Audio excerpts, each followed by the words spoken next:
같이 기도하심으로 9월 마지막 주 26일 주일 2부 예배를 시작합니다.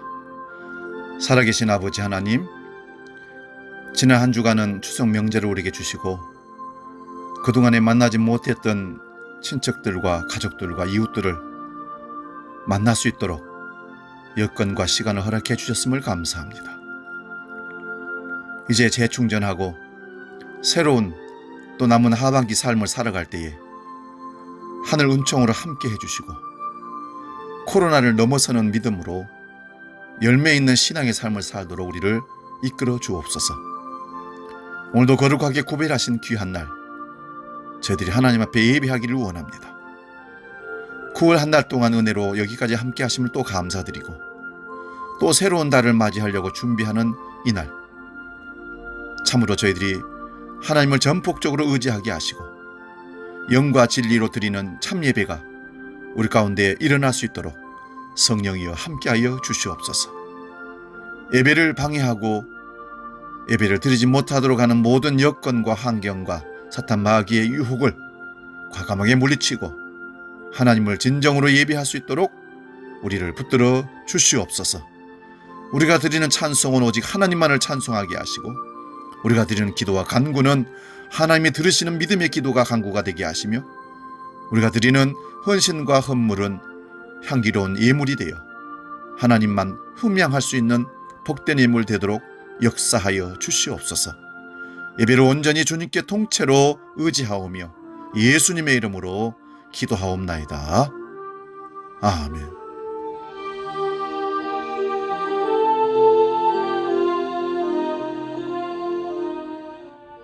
경배 찬양, 내가 그리스도와 함께, 그리고 주님 내가 여기 있사오니 함께 찬양하며 나아갑니다.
육체 가운데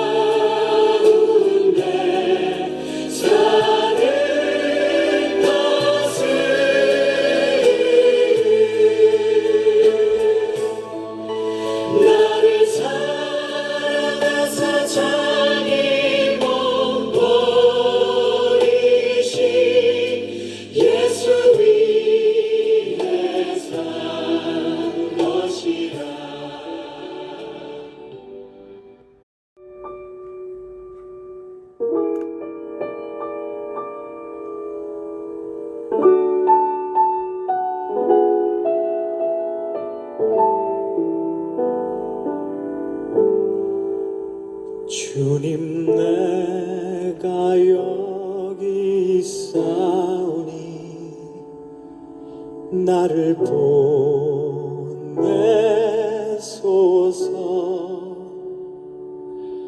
나의 맘 나의 몸 주께 드리오니 주 받으옵소서.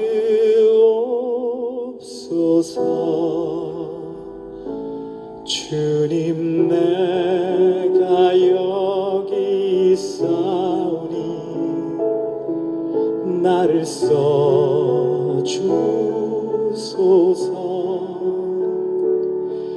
가진 건 모두 다 주께 드리오니 주 받으옵소서.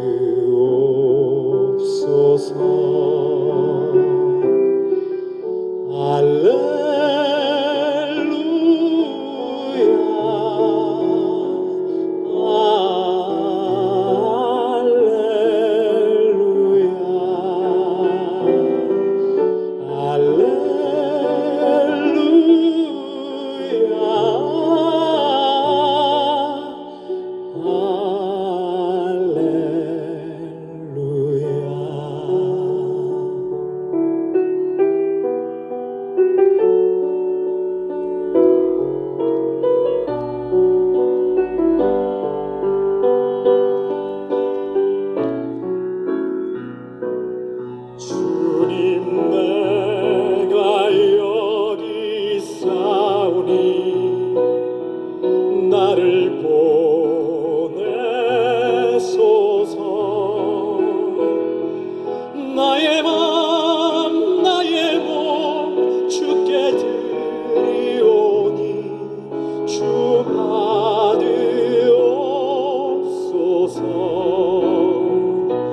주님 내가 여기 있사오니 나를 써주소서.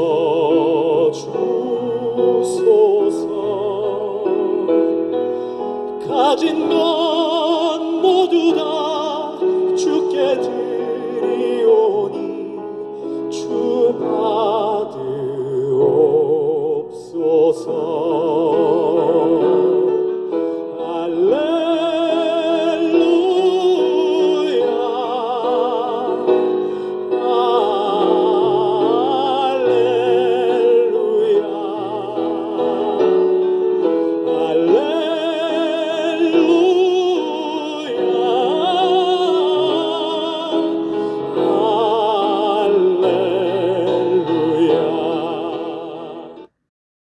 이제 우리 다 같이 묵상 기도함으로 하나님 앞에 영예배로 나아가기를 원합니다.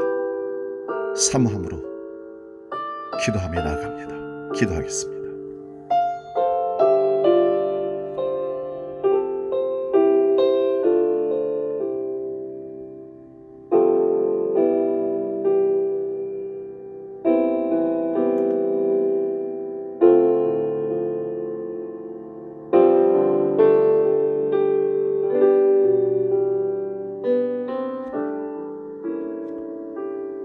너희 목마른 자들아 물로 나오라. 돈 없는 자도 오라. 너희는 와서 사 먹되 돈 없이 값없이 와서 포도주와 젖을 사라. 너희가 어찌 양식 아닌 것을 위하여 은을 달아주며 배부르게 하지 못할 것을 위하여 수고하느냐. 나를 청종하라. 그러면 너희 영혼이 살리라. 아멘. 사랑과 은혜가 풍성하신 우리 아버지 하나님, 하나님의 영광으로 이곳에 임하여 주셔서 주 예수 그리스도의 은총이 이곳에 가득하게 나타나는 예배가 되게 하여 주옵소서. 그 넘치는 은혜에 우리를 잠기게 하시어 그 감동으로 하나님을 예배하도록 성령으로 우리를 이끌어 주옵소서. 오늘 거룩하게 구별하신 날, 모든 분주한 일들을 접고 겸손한 마음과 정결한 마음으로 하나님을 향하게 하여 주시옵소서. 약속하신 대로 예비하는 백성들에게 신령한 은혜를 채워주시옵고 성령으로 감동케 하여 주시옵기를 재림의 주 심판의 주로 다시 오시고 계시는 예수 그리스도의 이름으로 기원하옵나이다. 아멘.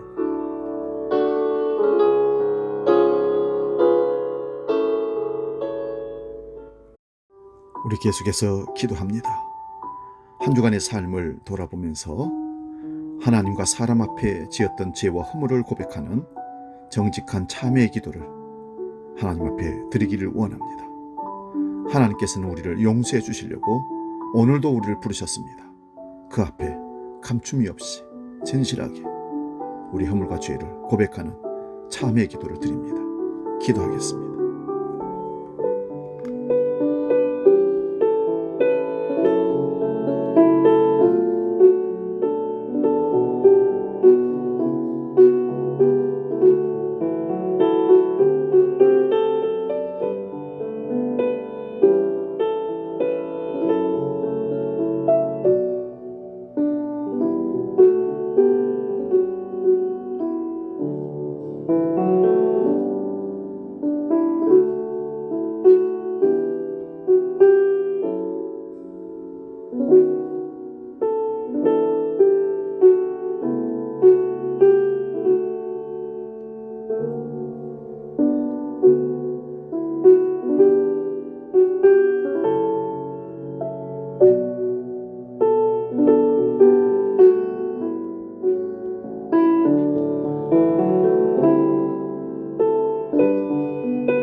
이제 들으시기 바랍니다. 하나님께서 우리에게 용서의 말씀을 주십니다. 하나님께서 구하시는 제사는 상한 심령이라. 하나님이여 상하고 통회하는 마음을 주께서 멸시하지 아니하시리이다. 아멘.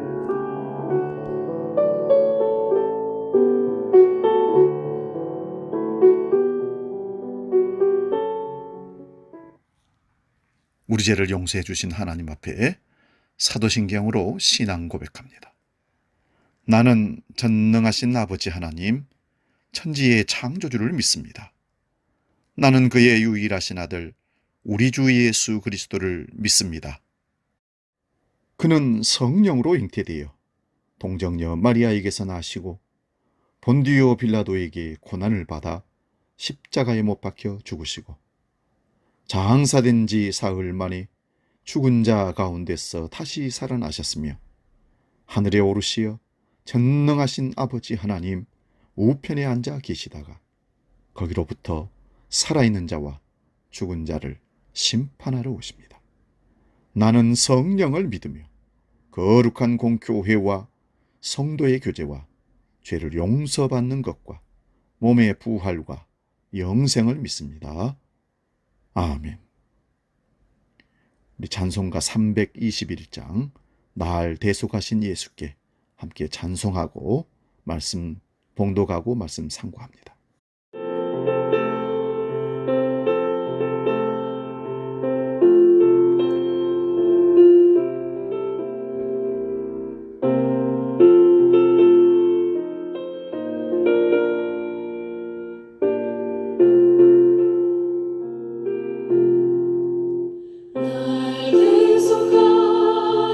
예수께 내 생명 모두 드리니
주시는 하나님 말씀은 신약성경 고린도전서 9장 13절에서 18절 말씀입니다.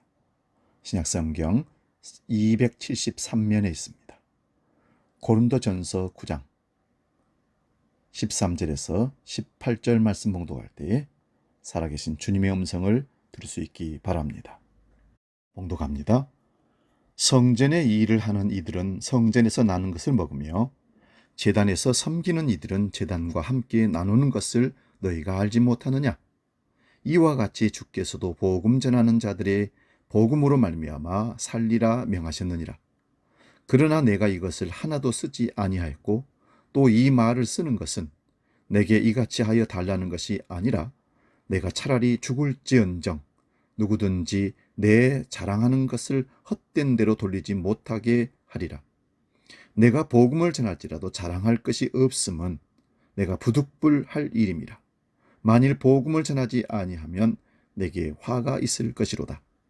내가 내 자의로 이것을 행하면 상을 얻으려니와 내가 자의로 아니한다 할지라도 나는 사명을 받았노라. 그런즉 내 상이 무엇이냐?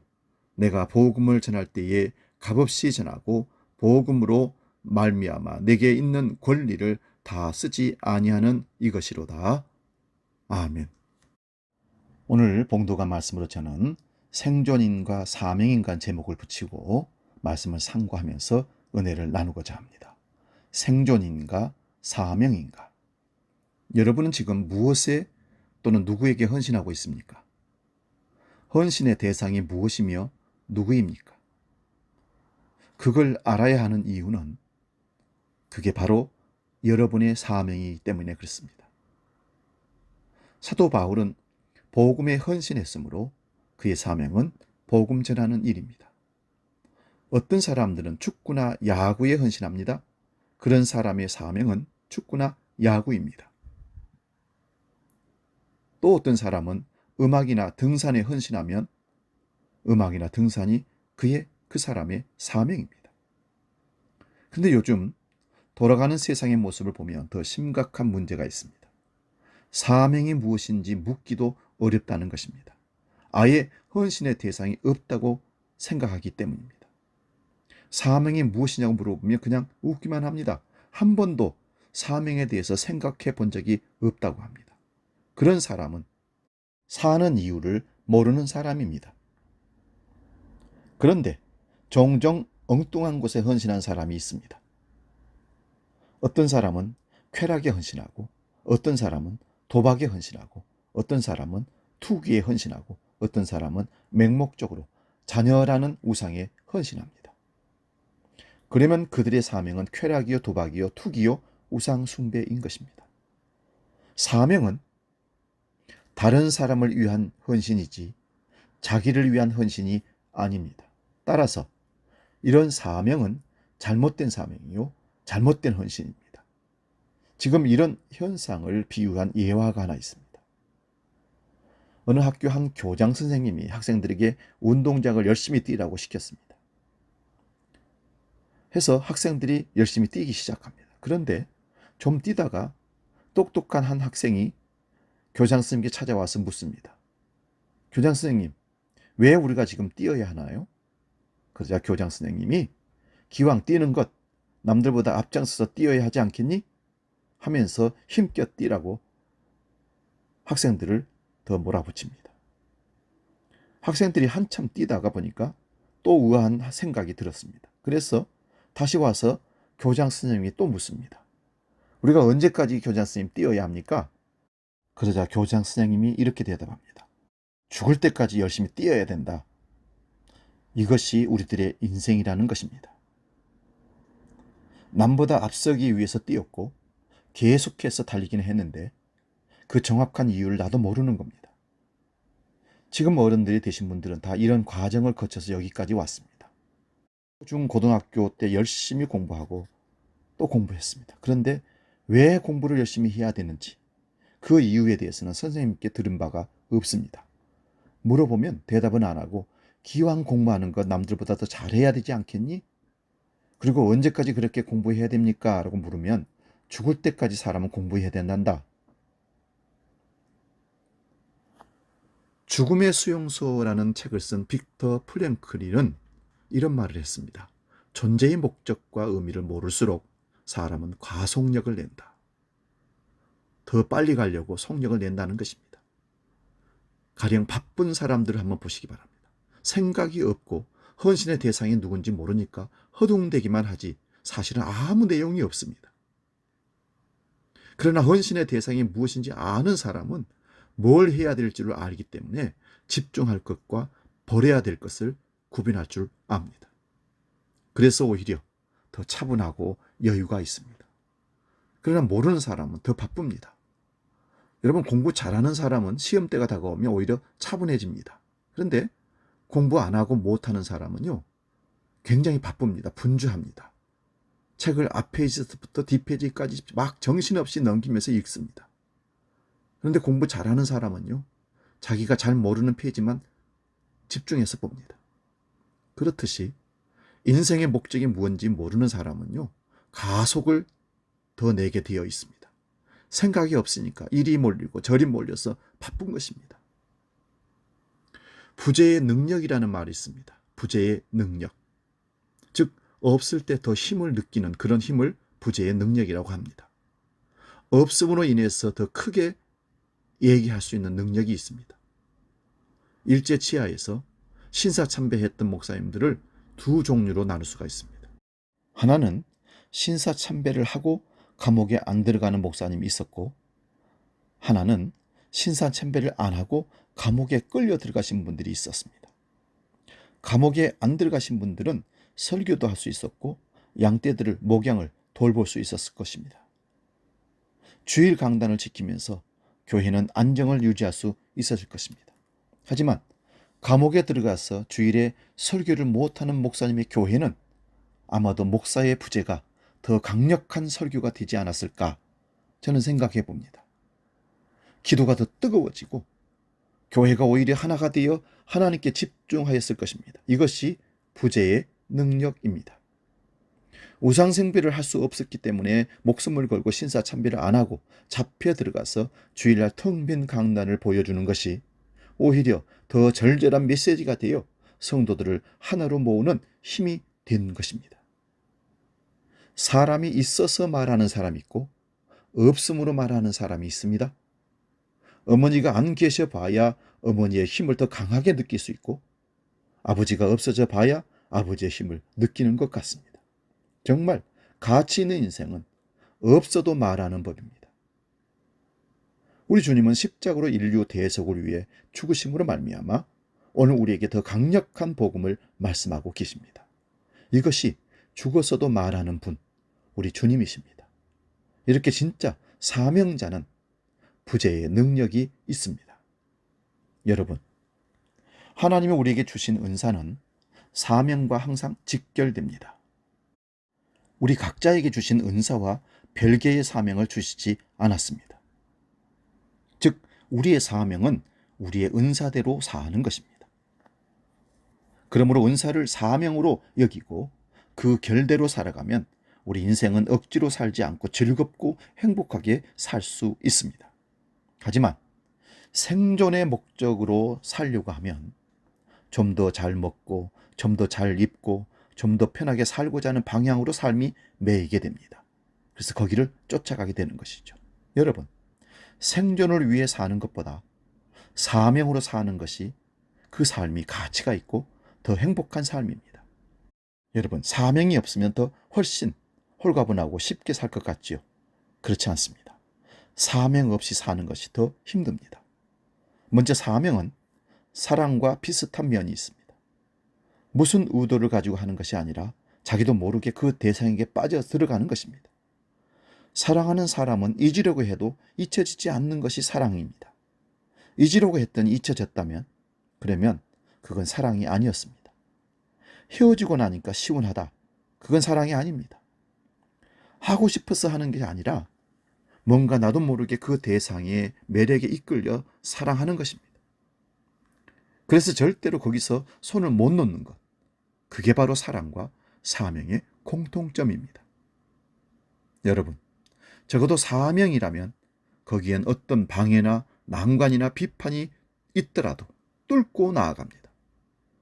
사명을 감당하지 않으니 주위에 박해가 없어서 쉬울 것 같지만 사실은 더 어려운 삶을 사는 겁니다. 여러분, 꿀벌이 힘들어도 육각형 모양의 벌집을 짓고 철새가 힘들어도 때가 되면 먼 길을 떠나야 합니다. 근데 만약 그것이 힘들다고 하지 않고 포기하면 벌이나 새가 편안할까요? 아닙니다. 결국 생존도 불가능해진다는 것입니다. 분명한 사실은 사람은 누구나 하나님이 주신 사명이 있다는 것입니다. 즉 하나님이 내게 심어주신 뭔가가 반드시 있다는 겁니다. 은혜를 받으면 지각이 생겨서 바로 그것을 쉽게 찾아낼 수 있습니다. 그런 관점에서 보면 이 땅에서 제일 능력 있게 사는 사람은 어떤 사람일까요? 자기 사명을 발견하고 그 사명의 결대로 사는 인생입니다. 이것보다 강력한 인생은 없습니다. 그러므로 사명을 깨닫는다는 것은 너무나 소중하고 시급한 일입니다. 진짜 사명이면 웬만한 방해가 있어도 다 뚫고 나가는 법입니다. 사랑도 마찬가지입니다. 진짜 결혼을 시키고 싶으면 주변에서 방해해 줄 필요가 있습니다. 제 사람은 아니야, 힘들 것 같다, 불행의 씨앗이야, 쪽박찰 상이야 등등 온갖 말로 방해를 하는 겁니다. 그럼에도 불구하고 계속 만나고 하루라도 안 보면 힘들다고 생각하면 그건 진짜 그를 사랑하는 것입니다. 이런 사람은 결혼에 성공할 수 있습니다.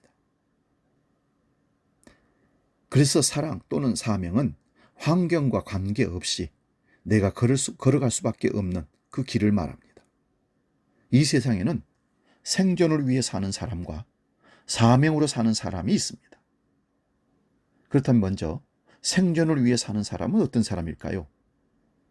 예수님께서 말씀하신 산상수훈의 표현으로 빌자면 무엇을 먹을까, 무엇을 마실까, 무엇을 입을까 염려하는 사람입니다. 사람은 언제나 생존의 차원을 뛰어넘어야 인생의 의미를 발견하는 법입니다. 그래야 비로소 사명을 알게 되고 그때부터 최고의 인생을 살게 되는 것입니다. 그런데 생존으로 사는 것은 그저 먹고 마시고 입는 것에 머물러 있습니다. 그것은 바로 마귀의 작전입니다.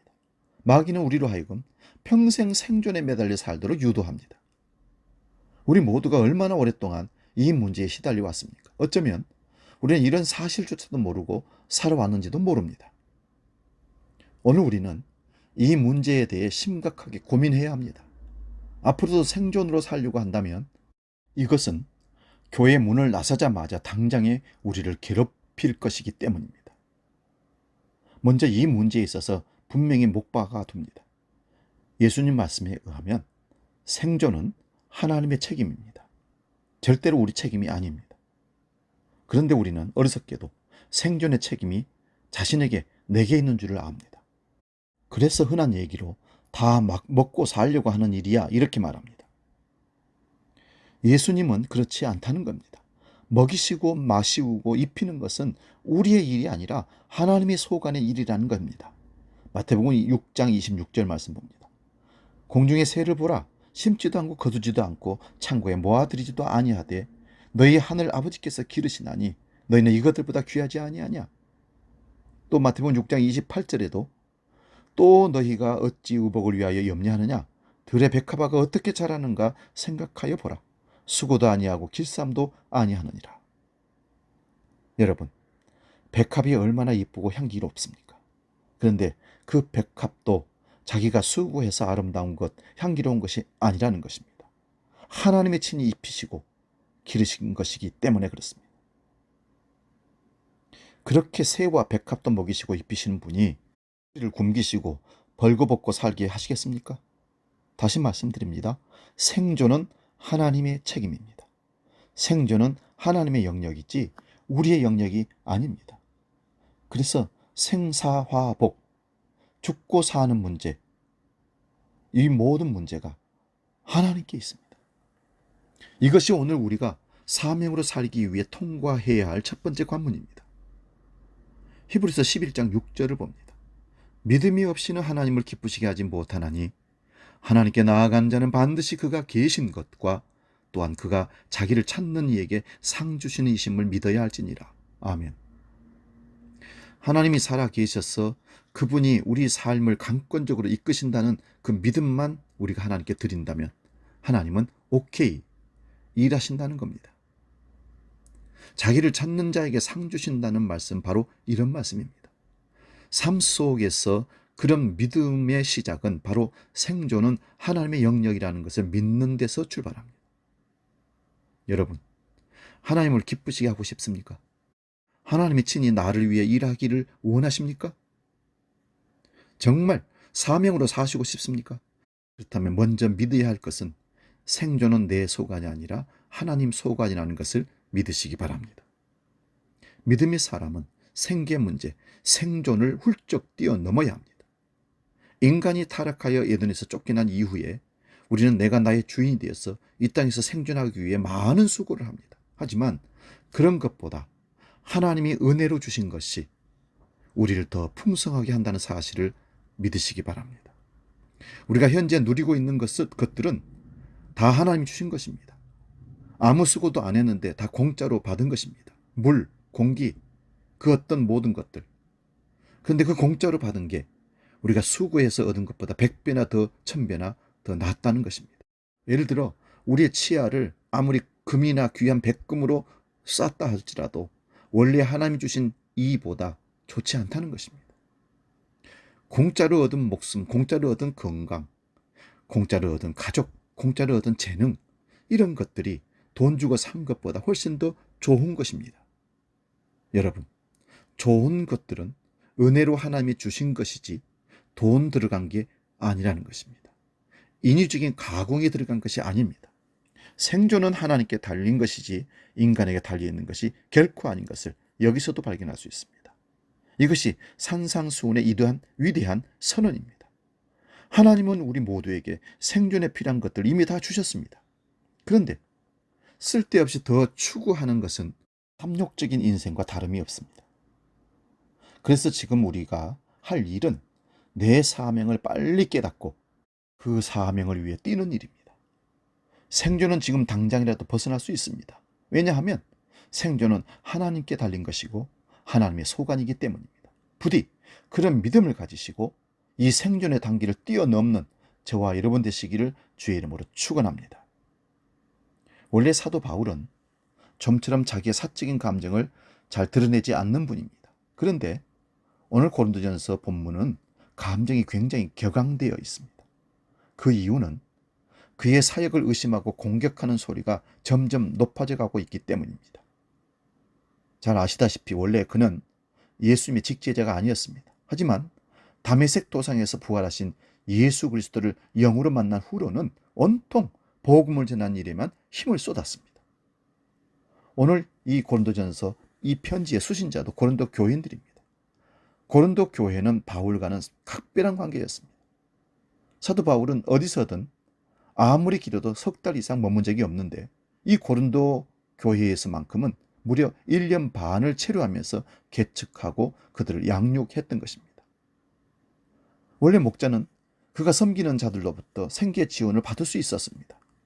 그게 성경의 가르침이고 구약 때부터 내려온 교회의 전통이었습니다.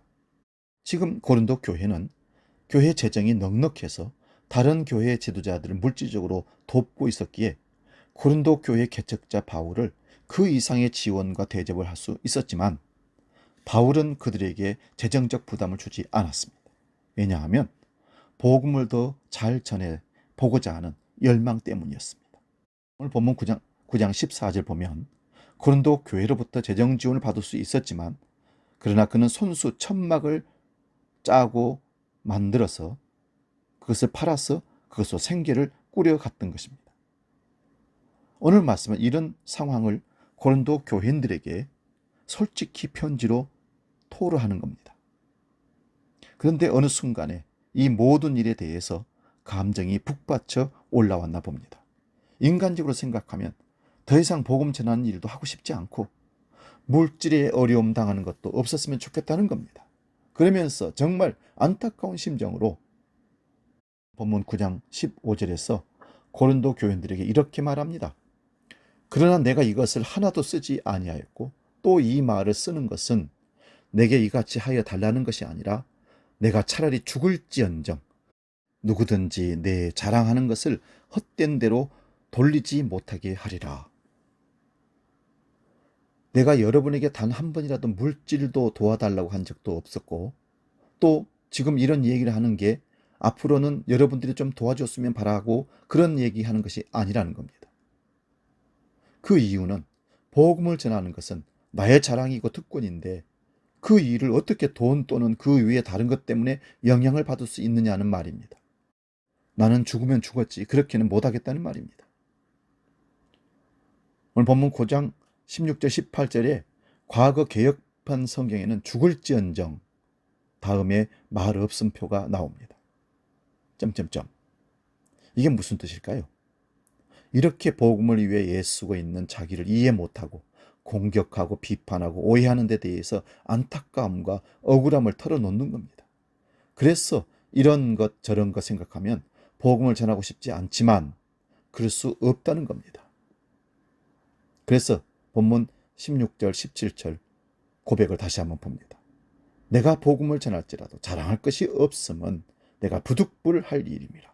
만일 복음을 전하지 아니하면 내게 화가 있을 것이로다. 내가 내 자의로 이것을 행하면 상을 얻으려니와 내가 자의로 아니한다 할지라도 나는 사명을 받았노라. 아멘. 너무 화나고 괴로워서 말씀 증거하는 것을 그만두려 했는데 그럴 수 없다는 겁니다. 그 이유는 복음 전하는 것은 자기가 꼭 해야 될 사명이고, 만약 그 사명을 이행하지 않으면 자기에게 화가 있을 거라는 겁니다. 복음을 전하지 않으면 내게 화로다. 즉 사명을 감당하지 않으면, 즉 복음을 전하지 않으면 화가 있을 것이라고 얘기한 얘기는, 그 얘기는 하나님 편에서 벌을 내리실까 그게 두려워서 한 게 아닙니다. 이미 바울 사도는 거기에 미쳐 있고 그게 자기의 전부이고, 그래서 특권이요 자랑인 그 일을 안 하는 것 자체가 자기에게는 화가 되는 것입니다. 밖으로부터 오는 저주가 아니라 자기가 좋아하는 일을 못해서 오는 몸살이라는 겁니다. 그는 그렇게 복음을 전하는 사명에 꽁꽁 매여 있었습니다. 바울은 그것을 즐기고 그것에 감격해하고 있는 것입니다. 사랑하는 여러분, 생존을 위한 인생이 아니라 사명을 위한 인생을 살 때 후회 없는 인생을 사는 것입니다.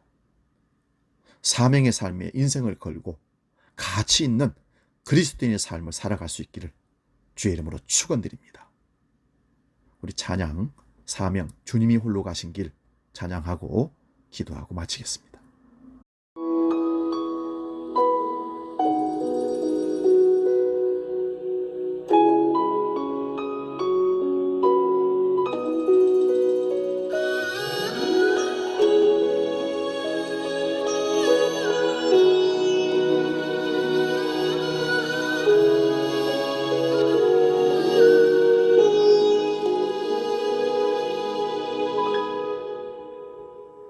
주님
살아계신 아버지 하나님, 우리를 그 많은 사람들 중에서 예수 그리스도의 구속의 은총으로 구원해 주셨음을 믿습니다. 그러하오나 우리는 하나님께 감사하지 못하고 불평하고 하나님을 위한 사명자로 살기보다 생존을 위한 삶을 살아왔음을 회개합니다. 결국 썩을 인생에 매여 살아온 지난 시간들을 뒤로하고 이제부터 사명에 붙잡혀 사는 인생이 되기를 원합니다. 성령으로 말씀으로 우리를 이끌어 주옵소서. 이 시간 계속해서 기도할 때에 드려진 헌금을 놓고 봉헌 기도합니다. 은혜가 풍성하신 아버지 하나님, 오늘도 우리를 하나님을 예배케 하심 감사드립니다. 이 시간 예배의 자리에서 모든 만물의 주인이 하나님이심을 고백하며 물질의 마음 정성과 우리 믿음을 담아 봉헌합니다. 정직하게 구별한 11조의 예물을 드립니다. 감사의 예물을 드립니다. 주정헌금, 성교헌금, 건축 예물을 드립니다. 하나님 홀로 받으시고 정성을 들인 주의 백성들을 기억하셔서 하늘의 복과 땅의 기름진 복으로 채워 인도하심으로 만방의 하나님 살아계심을 드러낼 수 있는 저들이 되게 하여 주옵소서. 예수 그리스도의 이름으로 축복하며 기도하옵나이다. 아멘.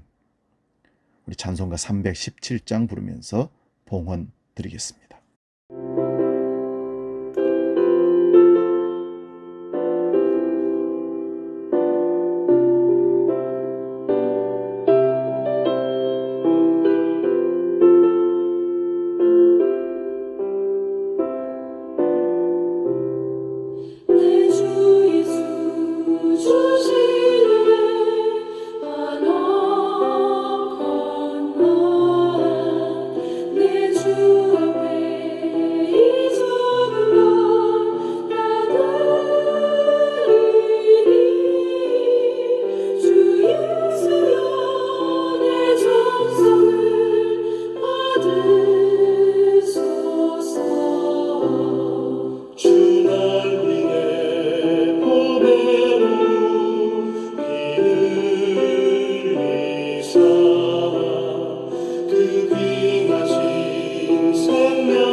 이어서 교회 생활 소식 안내합니다. 주보를 참고하시고요.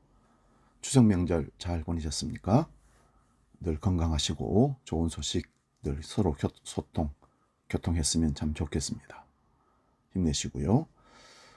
남선교회 원래가 2부 예배 후에 본당에서 있습니다. 예배에 최선을 다해 주시고 유튜브가 부족하지만 그래도 듣는 유튜브로 잘 활용하셔서 믿음 생활에 보탬이 될 수 있기를 바랍니다. 저는 목사로서 최선을 다해서 준비하겠습니다. 교회 청소에 대한 부분입니다. 구역별로 돌아가고 있는데 코로나 위기에 청소가 좀 많이 소원해졌습니다. 구역별로 함께 참여해서 오히려 청결한 예배 환경을 만드는 데 같이 협력해 주시면 고맙겠습니다. 이제 코로나 2차 백신을 맞으신 분도 많이 생겨나고 있습니다. 점점 이제 코로나에서도 좀 벗어날 수 있는 그런 몸부림들이 일어나고 있는 듯합니다. 기도해 주시고 속히 방역수칙은 아직 바뀌지 않았습니다. 그러나 나라에서도 준비하는 걸로 알고 있습니다. 속히 만날 수 있는 그날을 기대하면서 우리 함께 기도하고 협력할 수 있기 바랍니다. 다른 강구는 주보를 참고하시고요. 우리 이제 620장 여기에 있는 우리 함께 찬양하고 축도하고 예배 마치겠습니다.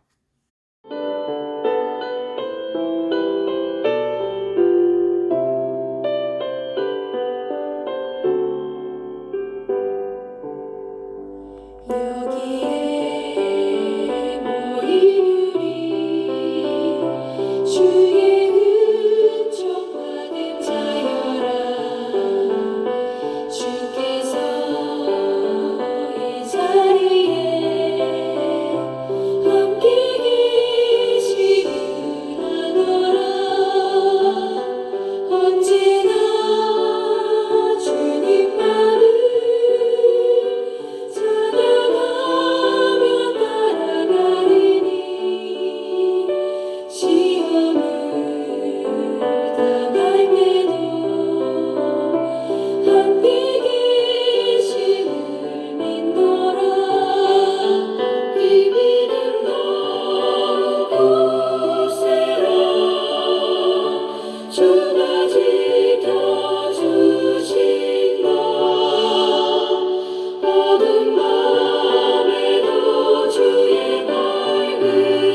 기도하겠습니다. 살아계신 아버지 하나님, 생존이냐 사명이냐의 문제에서 사명을 선택하여 생존도 이룰 수 있는 지혜로운 믿음의 사람들로 우리를 이끌어 주옵소서. 하나님을 잃어버리지 않도록 끝까지 우리를 붙잡아 주시옵소서.